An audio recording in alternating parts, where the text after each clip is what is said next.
Hey, good morning. Yes, it is. It is Thursday, June 5th of 2025. So, what are we talking about today, guys? Well, I thought we'd talk about when it comes to doing the bill. That's the final thing, right? Is you have to sit down and figure out what to charge the customer. And I have so many friends of mine that are in business as well, starting out, that tell me, Eric, if I charge the customer what my actual time is, they'll become irate. What do I do? Stay tuned.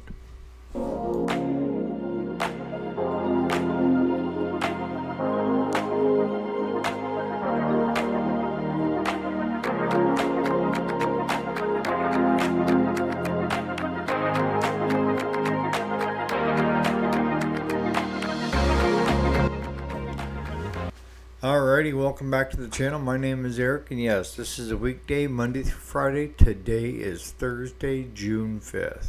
So, what are we talking about? Well, it's like running any business. The end goal is to get some money in the till, right? To cover the bills. I don't know of too many people that start off with a small business and think they're going to make gazillions. If you're getting into small business, it's not because you want to become independently wealthy, because the sad reality of it is that's few and far between. So where do we need to be as a shop? Business, it doesn't matter what business you have, whether it's small engine or bakery or what have you. It all comes down to what you're collecting per day, per week in the till, right? Wrong. That's where too many people get it wrong. And then they wonder why they don't have a lot of customers. Getting back to my friend, he was telling me about how he had put in a lot of time working on a guy's lawnmower. And he'd watched a number of videos, can't be he watched mine, of where it is what it is. You figure out how many hours you have in it and bill accordingly. Now, if he did that, he would end up being twice of what the lawnmower is worth. And what's our golden rule, guys? If you start getting up close to half of what a new one is, you better be calling the customer. And I can give you a few case in points this week as we go along. But so far this week, we've had a simplicity. Maybe you guys are smarter than this old dog, which you probably are.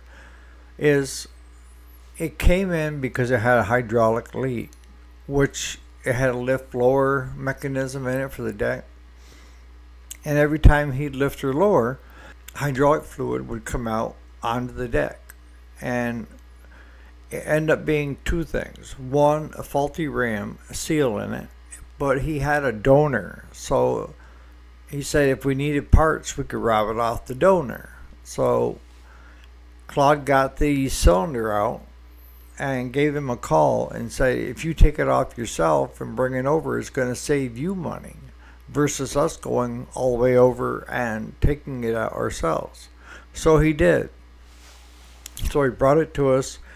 We installed it. That solved some of the leak, but now a hydraulic hose, high pressure hose, where you could see it had rubbed on the frame, had wore a pinhole through it, so every time you went up or down with a lever, it was shooting hydraulic fluid out that line. So $37 later, hydraulic hoses are not cheap, not even close.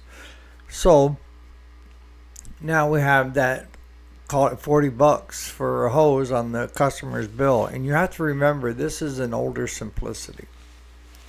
And it's his second machine, and he uses it on a property that's pretty rough. So he doesn't want to put a lot of money into it. But the reason it came was two reasons. One, it's got a hydraulic leak somewhere, and two, the charging system. There's something not right with the charging system. So we fixed the hydraulic leak. What a pain in the backside to do that. And again, if I charged him the hours that it took Claude and I to tear that whole part apart and put it back together, it would have been valued at over what the lawnmower was. And sometimes you have to cut your losses. But here's the screwy part. We got that all done, and I thought we were about ready to cut it loose, and Claude reminded me, he said no. He said he also wanted us to check the charging system. Alright, here's the screwy part. You plug the regulator in. So it's charging the battery, right? It's coming from the stator to the regulator and then back into the system to charge the battery. If you leave the regulator plugged in, within 4 or 5 minutes of running, it just quits. It'll we had the charging apparatus that we have to check from Harbor Freight, the big box, where and it was climbing up to 13.5, 14 volts, and then all of a sudden it would drop to 7, install it. Now, here's the screwy part. Unplug the regulator and it would run and run and run. Plug it back in, you get the same thing. So, it's got to be the regulator, right? So, we swap out with a new regulator that we know is good. Same thing. Alright, so the only way to get the coils is you have to remove the cover on it. It's a Kohler. So, you got to take everything apart on those simplicities to get at the coils. So, we got at the coils, unplugged the wires on the coils, and did it again with the regulator plugged in. Same thing. 3 to 4 minutes, it would quit. Unplug it, hit the switch, it would start right back up. Because we were thinking, well, maybe it's a coil breaking down. But what are your thoughts on it? We knew the customer's budget, so we stopped there. I told Claude that it may be just simply a stator or pickup head, or it could be the flywheel. Maybe a magnet flew off because she's an older machine. But I knew that he wanted and needed to stay around that $200 mark and parts. Okay, so we stopped. Give me your thoughts on that, especially you, Jason, on what you think it might be. And I can relay it to the customer that he may want to have it fixed at a later date. That's going back this morning. But you can't always charge the work that you put in. Okay? That was a prime example. We had probably around 7 hours, 6.5, 7 hours of frigging with this thing. Because there's no easy thing on a simplicity. If you want to change one of your hoses for your lift and lower, you got to tear the whole dash out. It's just not a simple, oh, there it is, take the battery out, voila. It's time consuming. But I knew his budget was around $200, so he ended up coming in with the hydraulic hose and stuff of $197. Should we have charged him more? Well, if we based it on it is what it is, it would have been a lot more. But you have to understand something too, and that is you have to understand how much your customer can afford to spend and what they're willing to spend. And if you're going to start clocking over that amount, then there's two thoughts that come to my mind. Is one, you either call them and talk with them about what's going on, or two, when you show up on the job and you can see that it's easily going to cost them $400 to $500, and they say they got a $200 budget, you can just simply say we can't do it for that and leave it and go. That's fine if your shop is slammed, which a lot of us are. But if you don't have a lot of business, what are you doing anyways, right? That's the trade-off. Is we've had it now for a week and a half, 2 weeks, and he's allowed us to work on it in our free time where we don't have something else to work on. So we're there anyways, right? So we're turning the wrench. So the second one, as an example, is a gal dropped off her push mower, and she had called around to other shops before calling us and trying to figure out how much it would be and how long it would be before she could get it fixed and back. Those are two questions I hear a lot. The first question a lot of times is, I'm not sure. The second question is, depending upon how much we have in the yard, first in, first out. You get my drift. So right now, a lot of the stuff that we have tore down, we're waiting on parts. So she called me and wanted to know ballpark what it was going to cost to fix it. She said it ran good last year. She parked it and now nothing. Probably fuel issue, right? Drain the fuel, clean the carb, voila. So I told her, I said, you're looking at $30 to $40. And if you drop it off on Tuesday, I'll have it ready for Wednesday for you. So she did.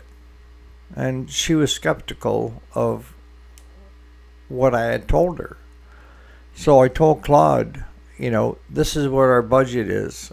Shouldn't be that hard. We drained all the fuel out, dropped the carburetor off, cleaned that all up, put it all back together, and didn't go to leaking. Took it apart, looked it all over, blew on, Claude was blowing on the thing, tipping it upside down, tipping it sideways. Put it back together, still leaked. Told Claude, I said, there's something that we're not seeing, right? So on his third attempt, we have the aha moment of where the clip that holds the float in, one side is up. It's not popped into place. Popped it down into place, put it all back together. Perfect. One pull, she starts and runs, no leaks, no nothing. So I give the gal a call and tell her, your mower is all ready to go whenever you want to pick it up today. I called her yesterday. And she said, that's amazing that you guys got to it. And I said, no, I told you if you dropped it off by Tuesday morning, we'd have it going for you on Wednesday. Because I knew I had cardiac rehab in the afternoon on Tuesday. So I didn't want to overpromise something. So, and she said, what's the bill? And I had told her between 30 and 40. I said, the bill comes to $37.21 with tax. She goes, you're kidding me. And I'm thinking, she feels like she's been overcharged. And I said, no. And I actually, in that bill, I had to replace your air filter on your push mower. She said, no, I'm saying amazing. And because I didn't think I'd get out of it this inexpensive, that it would be a lot more than that, because I have taken mine to other shops, which I'm not going to mention, and have it set her back $60 to $100 for the same thing we did for $37.21 with tax. And that's because I had to throw an air filter on it. The air filter was just plugged. Had I not needed an air filter, she would have saved another $14. But we break our time down into 15-minute intervals. So it's either a quarter hour, half an hour, 3/4 of an hour, or an hour. We don't do everything straight run by the hour. So if you're 10 minutes, you don't bill for an hour. You bill for 15 minutes.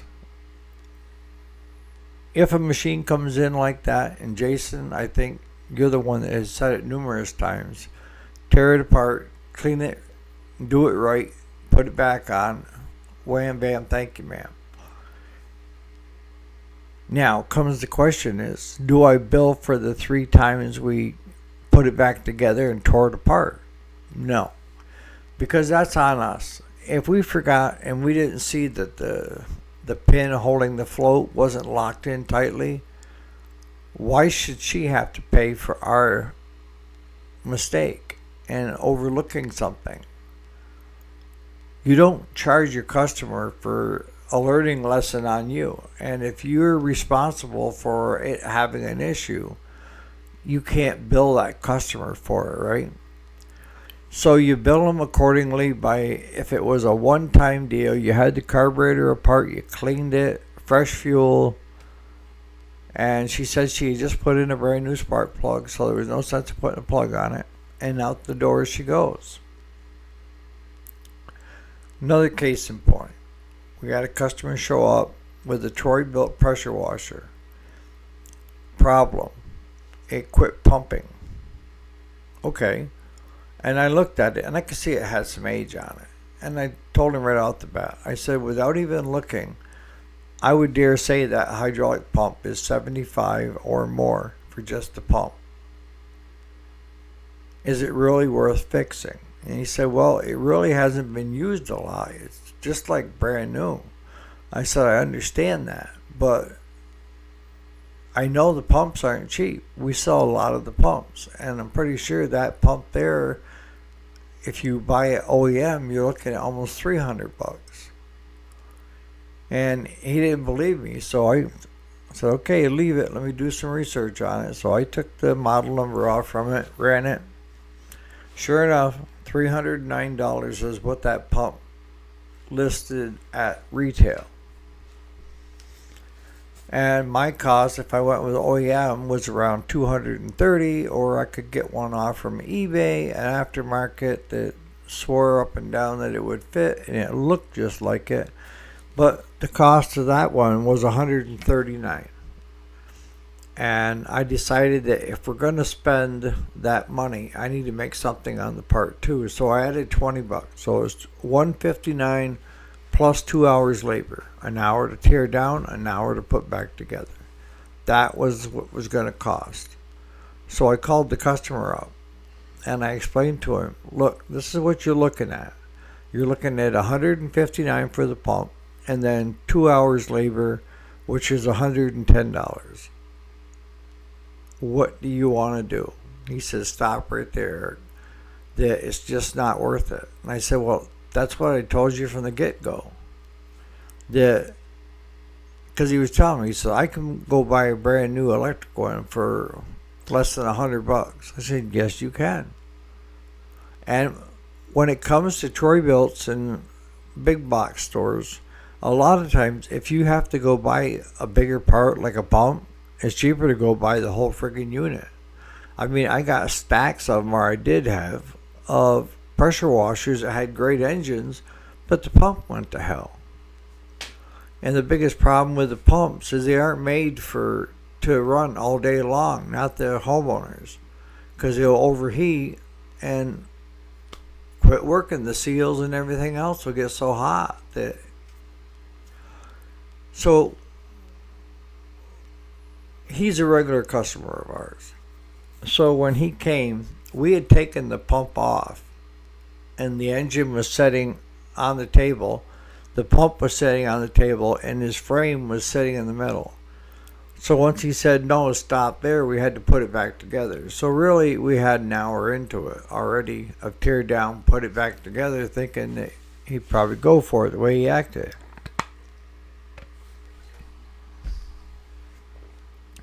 He shows up. I've got it sitting out in the front yard. He said, how much do I owe you, Eric? I said, you don't owe me anything. He said, yeah, I need to owe you something. I said, no, I'll catch you on the next one.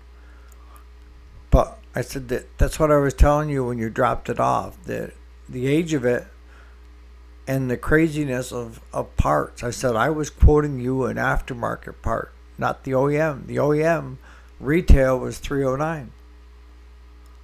And that pump right there, you could probably buy for $400. You know, it was a 2,800 PSI, bigger engine on it, Briggs.